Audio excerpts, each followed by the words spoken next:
Welcome back to Autism Live on this very special edition, World Autism Awareness Day, and it's like a marathon. We just keep going. Joanne and I are going to fall asleep eventually or pass out from hunger, but we're keeping on. And we're ending today with two fabulous women. We have Kameena Ballard-Dawkins with us, and we have her daughter, Keena, who's with us. And this is your first time on the show. Welcome.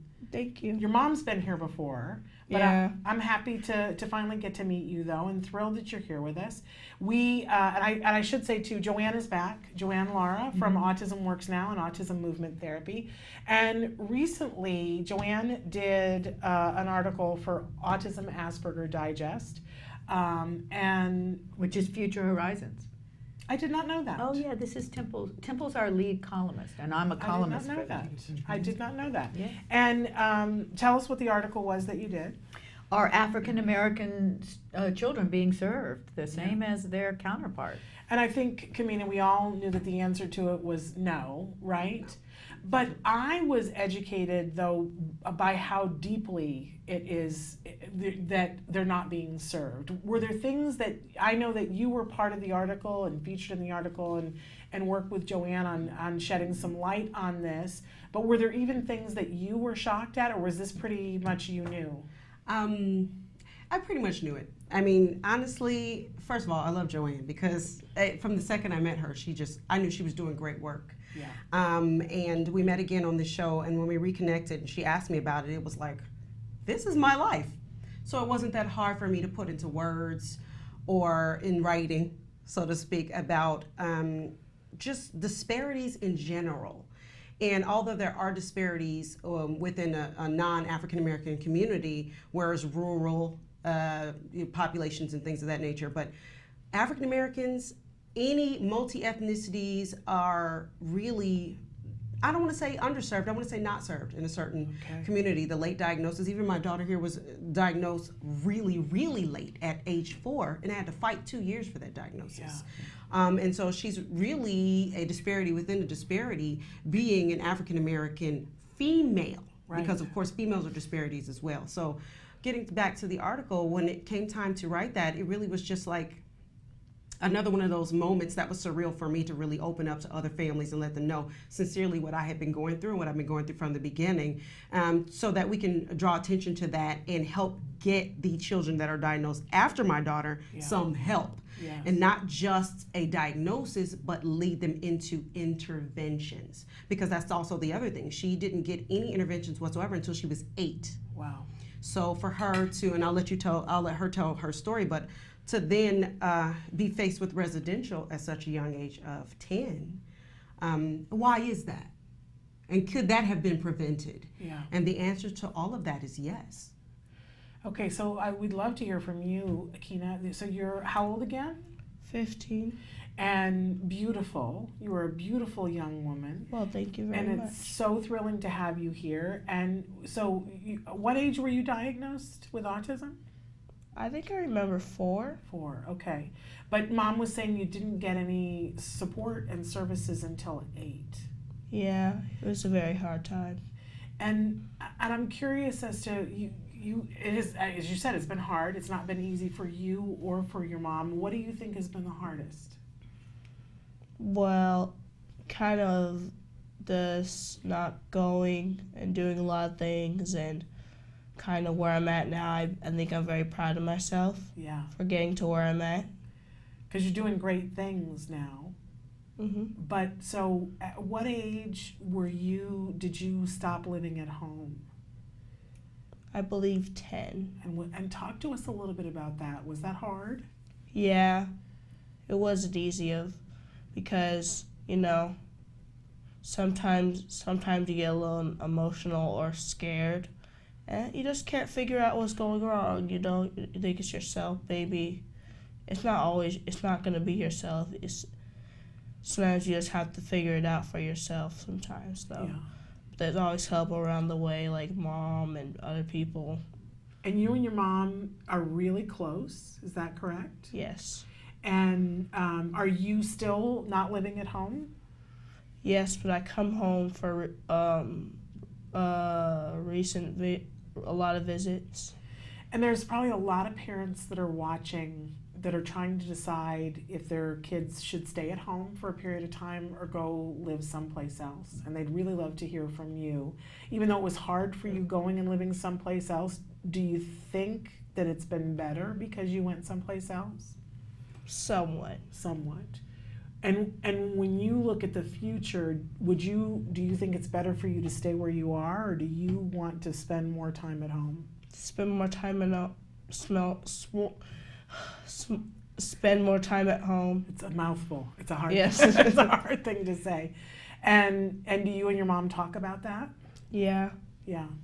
And do you guys have a plan on how you can spend more time at home? It's not yet like completely together, but we're getting it together each step of the way. And this has been hard for you. It's definitely been hard, and I'm very proud in this moment that she's actually even speaking, because to take her from not having any services and no interventions and then going to residential to being able to speak for herself and being a self-proclaimed self-advocate, which is why she's here. Yeah. She's my greatest accomplishment yet. You know what I mean? I'm really proud. Even though the story is sad, I really feel like just her presence can help other people to decide whether they need to take their child to residential, because she's learned a lot of skills that she might not have learned if she was at home with me, if she didn't have that intense service to make up for that lost time. Yeah. And it is hard. And for me, I want people to see that a collaboration. I have been told this. I did not throw my child away. I in no way gave up on her. I in no way said, okay, she's in residential, forget it, let me go live my life. It was like, this was something that I felt like needed to be addressed. And although it's a hard thing, parents shouldn't feel ashamed. They're making a sacrifice to do the best that they can for their child and for their child's needs, because she can be an independent adult now. And she's learning, what are you learning? Job services? Job skills, like how to talk better and not to like figure out a way to deal with my anger and not to like run away or scream and appropriate boundaries, stuff like that. Mm-hmm. Well, I gotta say, it's working, because you're a very articulate 15-year-old. I mean, much more than your average 15-year-old. So we're it's just working. saying that. See, she said the same thing I said. Mm-hmm. Yeah, pretty much. Yeah, you're very well spoken, and I think that's tough for anybody. We have people who come in here who are professionals, and they get in front of the camera and they get a little, nervous and whatever. You're doing great. Yeah, sometimes you just gotta take deep breaths and like relax. Yeah. Just let go, try to be yourself. Is Do that they what teach? you, I go would ahead. ask. Do they teach you mindfulness? What do you do? Learn how to calm yourself? I learned how to meditate. And Yeah, not that's eat what I so meant. much, as my mom say. Yes, that was wonderful for you, right? Yeah, somewhat, not the eating part though, but yeah. We're trying to change her diet. Oh, So when you figure that out, would you tell me, because I have some of the same issues as you my can gosh, probably yes. see. No, if you Okay, get it I'll figured try. out, you let me know, because I'm trying to figure it out too. Okay. So very good. Oh. And what I'm curious, because you are such a self-possessed young woman, and this, as we read this morning, the UN has declared this the year of the Women women and children. and girls Girls. on the spectrum. This is your year. What is it you want to do? Are there things that you're really passionate about, or what really interested in at school? Art, I'm really into art, and You can show your bracelet. oh well, this is the bracelet that I made a few days ago. Oh my gosh, Isn't it's it beautiful? That's stunning. Right. Yeah, and it has a little bit of purpose to be the blue and white represents autism, Uh-huh. and I have 2 hearts on each side. I love Two here, this. two. And this one represents me, and this one represents my mom, and then on the other side, this one represents my cousin, this represents my auntie. Because I have a twin sister, and her son is also on the spectrum. Right. So we keep it in family. And a lot of times today's Light It Up Blue, but we, or like World Autism Day, we have blue, but she also does pink because Yeah, she's a pink girl. is So nice. speaking of, Yeah, pink is like my, what is it called? your happy color? I don't know. No, Your not, signature color?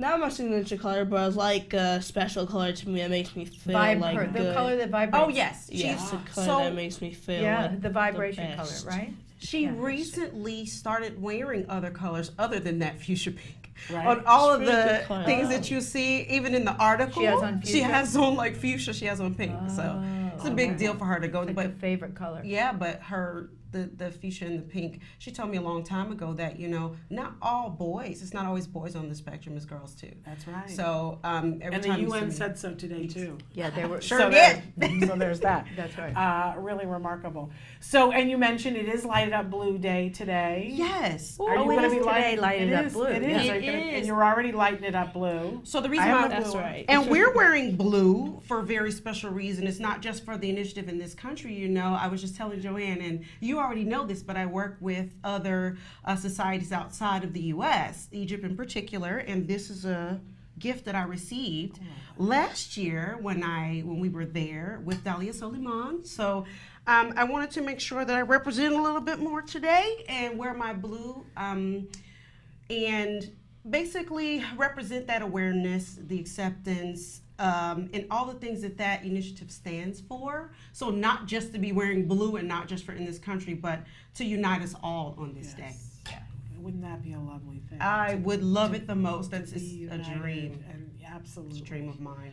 And as a self-advocate, you have a voice now at this point as a young woman to speak. What would you like to say to people on World Autism Awareness Day? Well, don't give up. You can do it.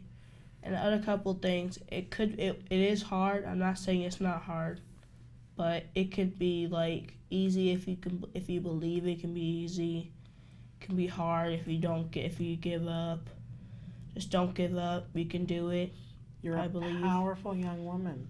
Those are powerful, powerful words. Thank you. And you think maybe when you're done with high school, you think art might be the thing that are you planning on going to college? What do you think? I really want to go to college, but I think I'm gonna do halfway type deal and do maybe be a author because I've been writing a couple things down, or a poet. Do you going to sing like your poetry. mom and your aunt too? Of course. It's Oh, runs do you in guys the ever do blood. 3-part harmony, the three of you? I wish. I'm looking at you, Mom. Right. We'll work on it. We'll work on it. Okay. We'll work All on right. Well, I have not had the pleasure, but I hear great stories about your mom and your aunt singing and performing, that they are just a light. And so if you can sing like them, I think that would be pretty impressive. Yeah, I try my best to live up to expectations. You're so sweet. You don't have to. You can be yourself. I know. Because I can't make that bracelet. So. So people beautiful. see this and they go, gosh, what? Because there is a stigma that's attached to when a Yes. child doesn't live at home. Yes. I mean, we have to say that. People go, oh, something happened. And you had said earlier, maybe Yes. it wouldn't have had to happen if you had gotten earlier services. Yes. My nephew is a good example of that. So, my sister Kalila has a son on the spectrum that is 7 and was diagnosed and did receive early intervention. Mm-hmm. He is even in an inclusion program at school, so he's like in 2nd grade right now. And so it makes a difference because when the earlier you get, obviously, a diagnosis, the more you can start to work on it and then heal from it. I really believe that. But if you can, and if you don't, I don't, because there's some people who are still not diagnosed and their kids are 10, 11, you get diagnosed later on in life. Like Keena said, you never want to give up on that, but you want to attack it head on. And I know that it may take some time for parents, but I guess the one thing, if you were to ask me, what I would tell the parents would be like, listen, you have to do this for the good of your child at whatever age. And so if that means residential, I'm going to have this lovely woman in my life her whole entire life. So if I have to sacrifice a few years to make sure that she's to be an able-bodied adult and able to live out her dreams and have a happy life, I'll do that. Yeah. See it that way. Don't see it as, and there's a way that you can do that you have to just, I feel, heal from the inside, which I have an announcement about that later, but you have to heal yourself from the inside and just start with you. I think I spoke last time about self-care. Yes. You need to take really good care of yourself and know that you're your child's first defense to be able to get all of these services, because then you're going to need to collaborate with, you're going to be the parent still, Yeah. When you put your child in residential, now there is a foster age, youth. There's foster youth that she lives with that don't have parents. But at the same time, I'm her parent. Yes. So I'm not going to stop being her mom because she's in residential. I speak to her every night. I make sure that her IEPs are together, her IPPs are together, everything. Yeah. I'm her team captain, and she depends on me. Yeah. So she's not going to stop depending on me because she's in residential, and parents need to know that. Absolutely. You don't it's not just the kid is gone. No, it's now a partnership for services, and once you work in collaboration with that team, you can accomplish great things. Yeah. I think this child is a walking testament. Absolutely. But we should point out it's not easy either way. I don't want to make it sound like, oh, you put your child in residential and it gets easier for you. It's sucks. hard. Yeah. I'm not going to be, the random crying has just stopped. It hurts. Yes. Don't get me wrong. It super hurts because then you mourn twice and 3 times over your child's childhood.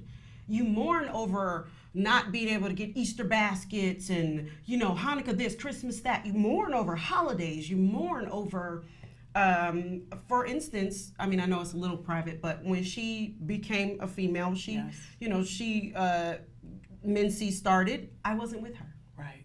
And I wasn't and that hurt me, Yes. like when she got her hair done for the first time at a salon, I wasn't with her, which is a rites of passage for a black woman. I was not with her. Right. It hurt my soul. I was Right. like, oh no. But then again, I trust her, and I raised her, and I'm still with her, guiding her every step of the way to trust the young lady that she is. So it was a sadness, but it was a joy that she's doing for herself. Yeah.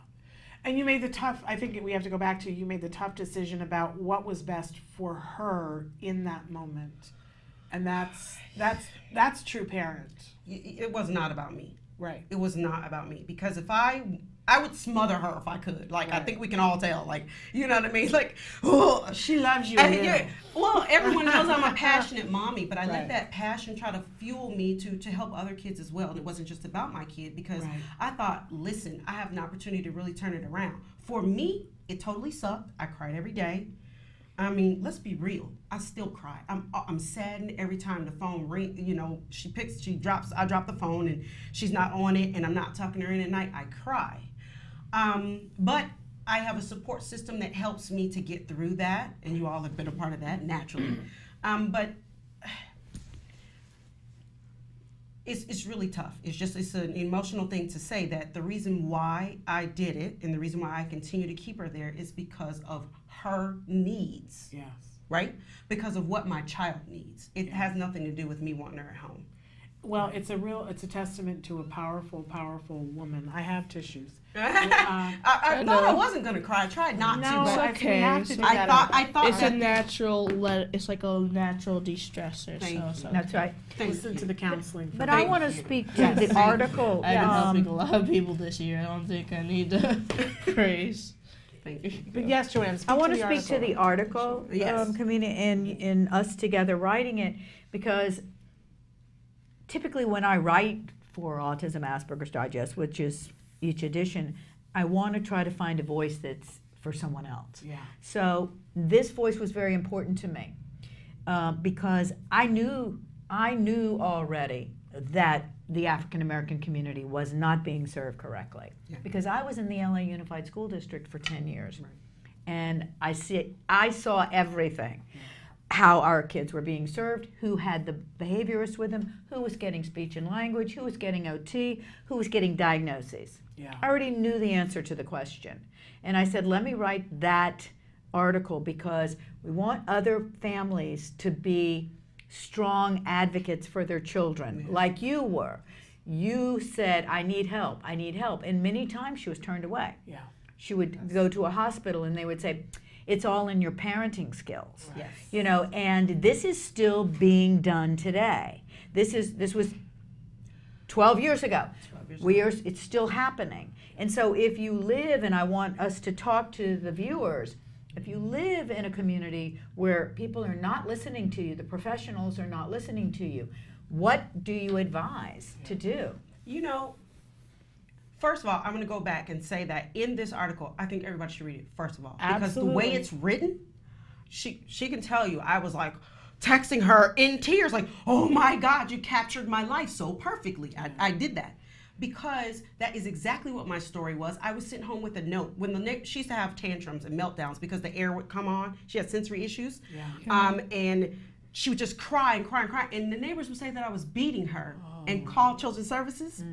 And Children's Services used to come to the door. And I was living in a Koreatown at the time, so it wasn't a rich neighborhood, you know. And it was housing. It was Section 8 housing. Right. And they came to me and said, you're beating your child. And she wouldn't have any clothes on. There was no marks on her. She was taking her clothes off because of the sensory issues. Right. And so I went to the doctors and said, you know, what's wrong with my child? I know something is wrong with this child. Right. I need help. She was about 18 months where they could have caught it. No one listened. The doctor sent me home and said, she's spoiled. Wow. She doesn't have a father, and she spends too much time with her grandmother. And so and then I called to get parenting classes. And they told me, when she picked up the phone, the lady said, we're not going to report this to the courts that you've been here so you can get your child back. I said, well, great, because she's sitting right next to me, and I have custody of my child. Right. I'm not a drug addict or anything. And so every single time I went, but the thing that I want parents to know out of stuff like that is, hey, I'm one of you. First of all, I know exactly what you're talking about. So if this child can sit here, let me tell you, do not stop asking for help. It is for your child. Yeah. You know what I'm saying? You're a mother, you're a father, you're a grandmother, you're a family member, and you're going to keep this this is going to happen to you every single day if you don't get help for this child. The tantrums are not ever going to stop. Right. They're never going to eat anything other than yellow foods or whatever. You know, they have sensory issues and everything. So I would suggest that you find someone that understands you and listens to your voice. We personally went to Children's Hospital, and they have a clinic there, but emergency rooms are now, thanks to parents like myself and others who have been that influence, emergency rooms. You can go to the emergency room and let them know that you suspect your child might have some special needs or anything. Just say, hey, if you don't know the language to use, I sincerely feel like something's wrong with my child. She won't stop screaming. What do I do? Right. Where can I get help? Simple as that. Yeah. You know what I mean? And really continue. The regional centers are going to tell you no the first time. You know, keep going, ask again. Exactly. I tell you, one of the biggest things that Bonnie Yates said to me recently was that we need to use the words, when we're talking to officials and they're not listening to us, to use the words child find, because they have all been supposedly educated that they're supposed to identify and bring kids to services, and if you've used the word child find to them and they don't refer you, that it can be a lawsuit against them. So really? To use the words child find and say, I understand there's child find and I think my child qualifies and whatever, and they should recognize that from their training and go, oh, I'm going to be in trouble if I don't do something. Okay. That's great advice. Yeah. And I hope that not too many people have to use it, but when they do, use it. And whatever you do, make sure that you are drawing attention to the fact that you have concerns about your child. If it takes child find, do it. There we go. Do it. There we go. Because we can see things can get a whole lot better, and you can end up having this fabulous, articulate 15-year-old young lady. Thank you. She's been through a lot. She has been through a lot. And I think that I asked her, did she want to come on, and what did you say? Of course, it's my duty. It's her duty. She wants to help other kids, and you know, and it helps that you have a cousin, I guess, on the spectrum. I know it's probably tough for her. She's like, well, he's younger, and so It's okay. I like helping him. That's awesome. Hope he hears this, but yeah. Now we're getting close to the end of the show, and I know you had other things that you wanted to talk about too. You got something you want to share. I wanted to, you know, show off my daughter. Yes, I think you've but done that. okay, so here's back to the other things that I'm doing. So I am taking my show on the road constantly. I'm going back to Egypt in May. Yay. It'll be after this season, but we're still going to be there with the Egyptian Autistic Society, and so we're going to talk to Dalia Suleiman again. And so I'm breaking off into Autism Parent Education is the program that I call it. And also, I am the forthcoming author of a Hay House, a Balboa Press release. And the title of the book is going to be Black and Blue, The Inside Job to Healing in Autism. Oh, Beautiful. That takes my breath away. Oh, thank you. Hey, I'm house. so glad you- Hey, house. And that's gonna mesh all my worlds together. My daughter was talking about meditation and healing, and for anybody who knows me, I'm bringing out my most private self to come out and speak to that, how I heal myself from the inside, and then I helped her, and then helping other parents to just understand self-care through spirituality. But there's going to be lessons, and my whole story is going to be in there. And so, for my final trick, I'm going to also be creating a docuseries from that. And so I'm going to be looking for other families as well to help me share the stories that are so important to them, let their voice be heard. And it's going to be a tough ride, but a good one. Yeah. And so anybody who wants to reach me, they can reach me on my Facebook, Kameena Speaks. And so I'm sure that we'll have some links to that at some other point. Even we have at the show, they'll see my name and they'll be able to spell Kameena and then Speaks on Facebook. And so, yes, I'm going to now be writing a book. March 1st, 2019 is going to be the release date that we have so far. And I'm going to be looking for those other families during that same time to tell that story within the docuseries. Okay, so people should write to you if they want to be a family featured on your docuseries. Right. I'm ready. Los Angeles area is where we're going to be based out of, so I'm going to be looking for those families first to be able to shoot them and putting on my director hat. But also families via Skype, and we will be doing some international travel. So good things are coming, and we're not going to stop until we see that unification, until we get some help for these parents and self-care. Well, you're an amazing young woman with many talents, and it's so lovely to finally meet your daughter. She's said wonderful things about you before, and so it's a thrill. I know. She kind of brags on you.